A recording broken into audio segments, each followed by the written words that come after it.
O que acontece quando o steampunk se encontra com o velho oeste norte-americano? Seja bem-vindo e bem-vinda ao final do século XIX com o Carol Punk.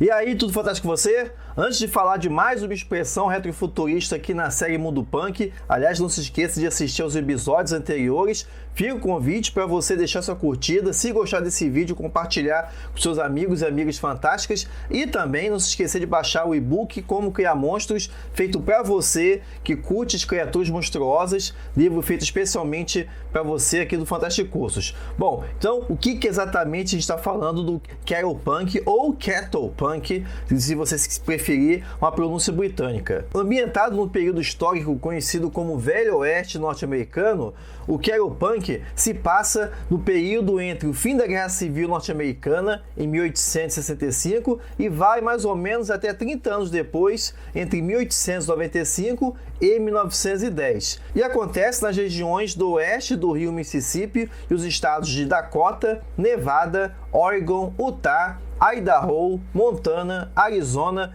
Califórnia, New Mexico e Colorado. O Carol Punk usa todo esse imaginário que a gente está tão acostumado a ver, que é propagado em obras diversas, em quadrinhos, filmes e TV, e traz também elementos de fantasia, horror e ficção científica. Tudo isso com personagens como robôs, super-armas, feiticeiros, invenções exóticas, xamãs, cowboys ciborgues e criaturas fantásticas. Em termos histórico-literários, o Carol Punk vai se situar no mesmo momento do steampunk, sendo que, enquanto o Carol Punk se passa no oeste, predominantemente no oeste dos Estados Unidos, o steampunk tem como uma base muito forte a Inglaterra vitoriana. E nesse ponto é importante não confundir o Carol Punk com o cowpunk. Cowpunk já é um estilo musical que foi muito vigente durante os anos 80 do século 20 e que juntava, como o próprio nome já está dizendo, a música country com o punk. Um ponto interessante do Carol Punk é que, ainda que ele seja uma expressão retrofuturista recentemente nomeada,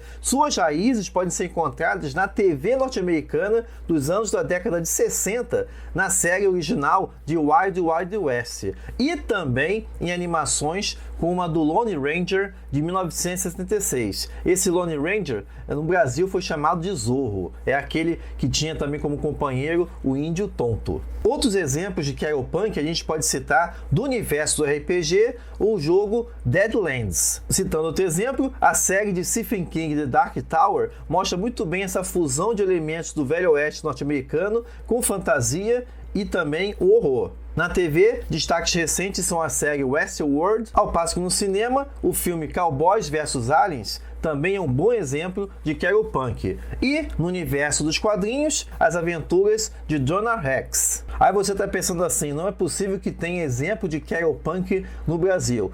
Tem, e é recente. Então fica a dica aqui, ó, do novo romance do Duta Falcão, O Estranho Oeste de Kane Black Moon, que, como você está vendo aqui pela capa, já é um velho oeste permeado de criaturas fantásticas, de seres sobrenaturais, e que mostra muito bem como essa tradição pode ser implantada aqui no Fantástico Nacional. Lembrando que o Duda Falcão sempre é muito hábil na utilização de toda essa tradição pulp, que inclusive eu estou abordando na nova série do Fantástico Cursos, o Pulp é Pop, fica a dica também para você acompanhar, tá? Eu ainda não li aqui O Estranho Oeste de Kane Black Moon, mas está no topo da lista. Quando tiver lido, eu faço uma resenha ou um vídeo mais detalhado. Mas fica a dica aqui do Estranho Oeste de Kane Black Moon, mais uma publicação da VEC Editora. E além disso, quando a gente pensa em Carol Punk, dá para imaginar pontos de contatos, tanto com aquele debate que aconteceu no último vídeo aqui do canal, né, da série Mundo Punk, entre o Cyberleste e o Sertão Punk. De que forma esses elementos do Carol Punk podem ser transplantados e readaptados